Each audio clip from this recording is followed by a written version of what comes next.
Hello, my name is Nicole. I decided to make a video for you guys to learn how to crochet, or basically tell you the things that you're going to need to start crocheting if you want to learn to crochet.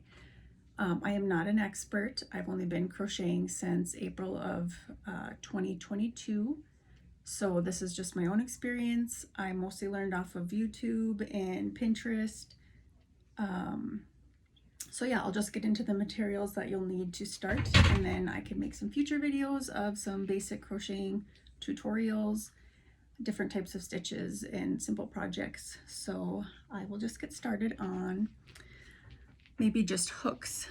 So I've learned a lot about the different types of hooks I do and do not like since crocheting.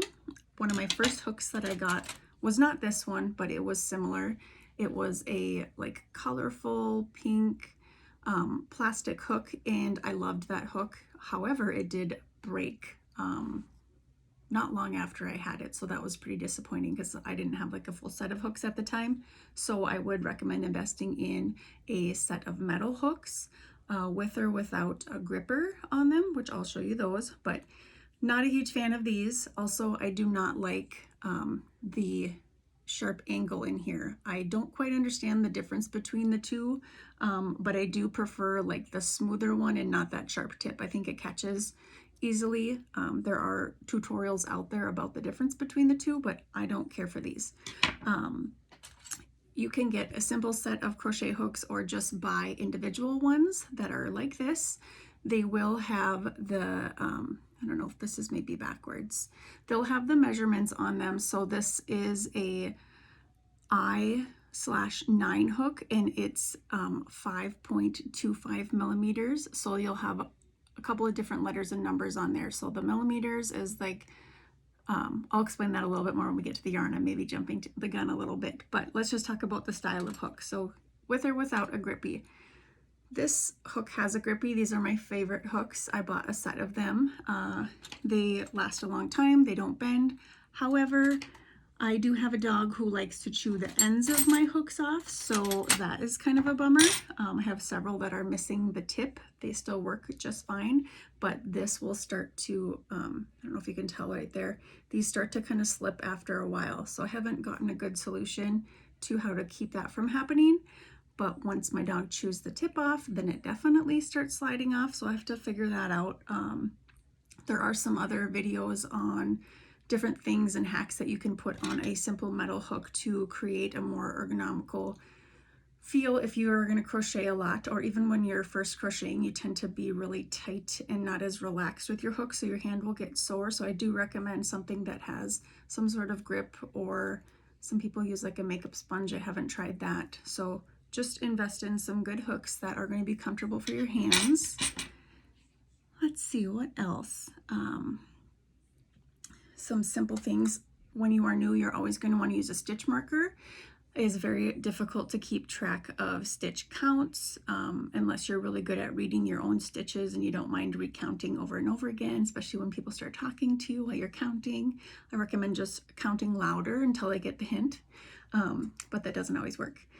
So get some stitch markers. There's a few different ones that I've purchased along the way. Not a huge fan of these little circle ones. They're hard to open and slide over stitches. Plus I think they're kind of small. I thought I was going to love these ones. They are very brittle and they break most of the time when I am hooking them onto fabric. So not a fan of those. I have bought some of these like simple charm ones. You can make these too yourself. Little charm hooks that you will use to mark your stitches so you don't lose your spot or your count. These can be kind of hard to put on a thicker type of yarn. So you can also use like a bobby pin. I've also used like just regular paper clips to just slide in there and keep track.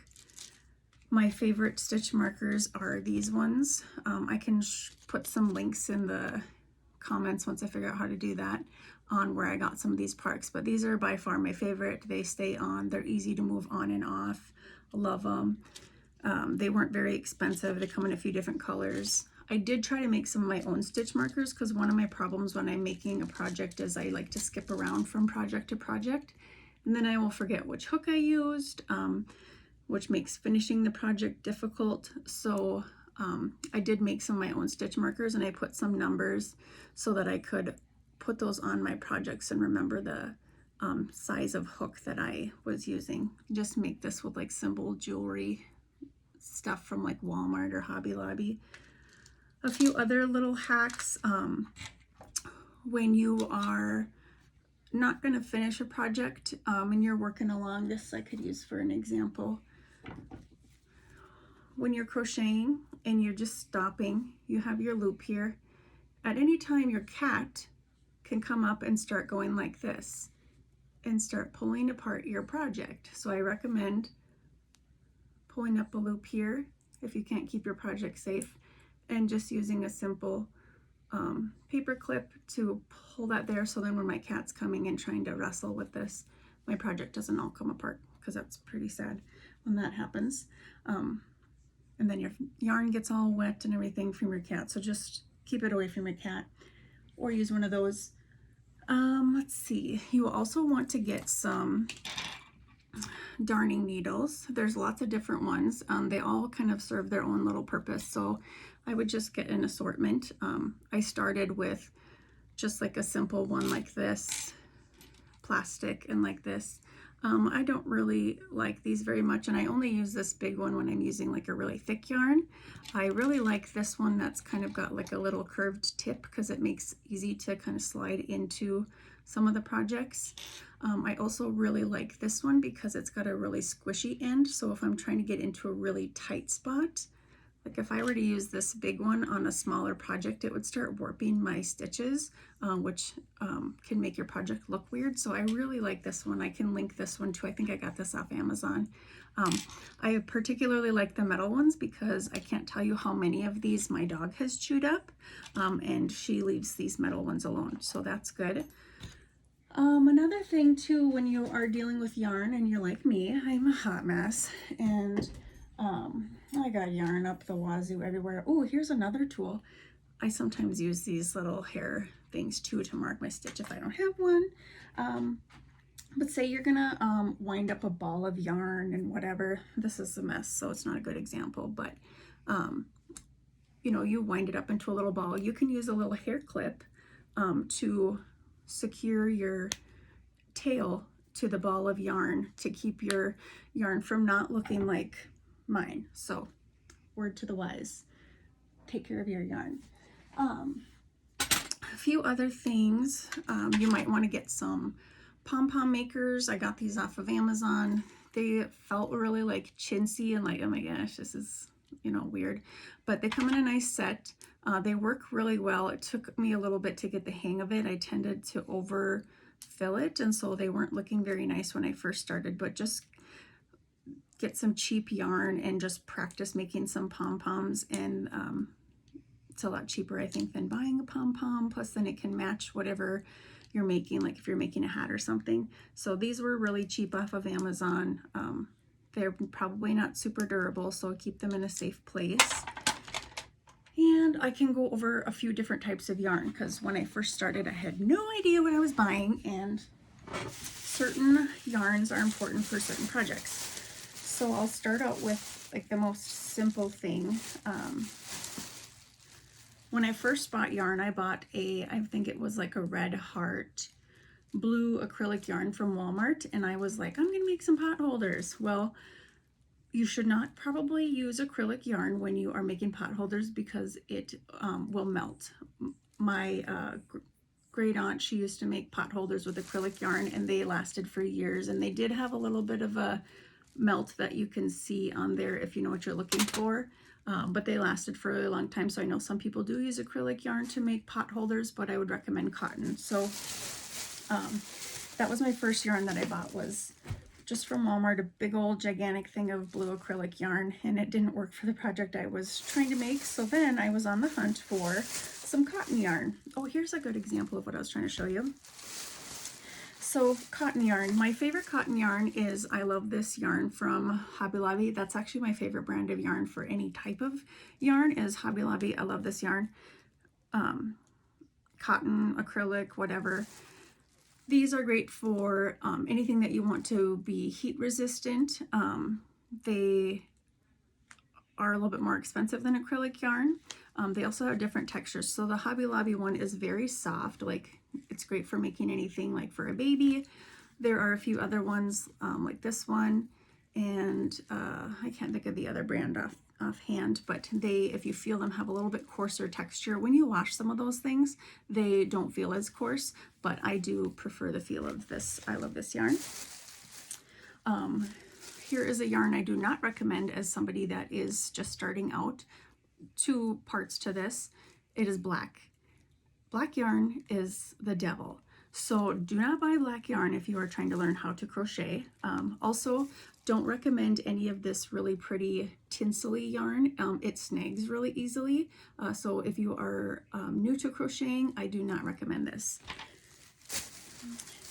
There are going to be some different types of textures of yarn, so just think about the project that you're going to make before you start. I made a purse for my sister, and I didn't want something that was super stretchy, so they do have other yarn that is a little bit more like cord-like.